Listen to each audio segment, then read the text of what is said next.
No ahojte, milí záhradkári. Kde ste? Tu? No dobre. No viete čo, robím práve to, čo je veľmi kritizované vždycky.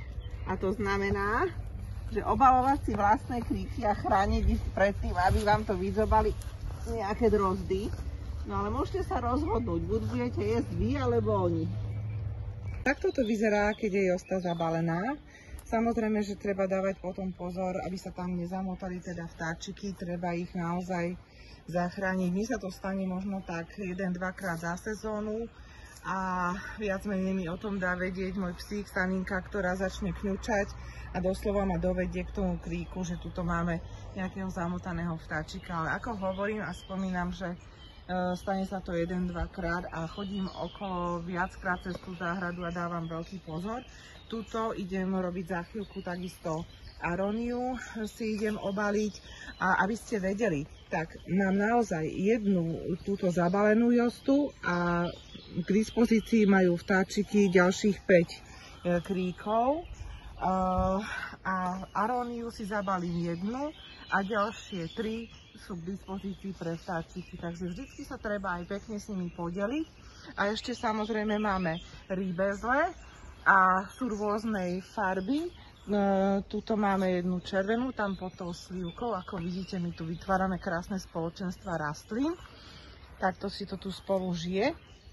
No a aj táto rýbezla bude zabalená a okrem toho je tu okolo 15 ďalších rybezlových kríkov, takže to nechávame vtáčikom, prípadne si ja dozbieram, čo oni vlastne si nevyzbierajú. Tu už vidíte tie tri josty, ktoré sú tu takto spolu a zostanú voľné, teda pre vtáčiky nebudú zasličkované. Nechávam to tu aj preto tak, že je to na hospodárskom dvore a pod nimi majú útočisko moje sliepočky, ktoré sa tam schovávajú pred jastravmi.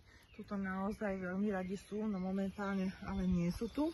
No a už tam vidíme ďalej, je aj čierna rýbezla, tá tiež zostane voľná, aj keď vlastne ja mám najradšej čierne rýbezle, ale mám tu naozaj veľa týchto kríkov, takže ja sa veľmi rada podelím. Vidíte, ako dozrieva, ešte trošku potrebuje čas.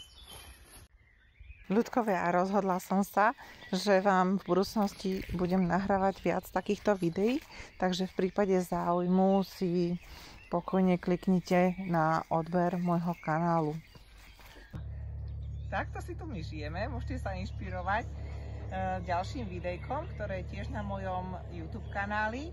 A to videjko je robené z dronu, takže sú tam prenádherné zábery, veľmi odporúčam. Majte krásny čas, teším sa na budúce.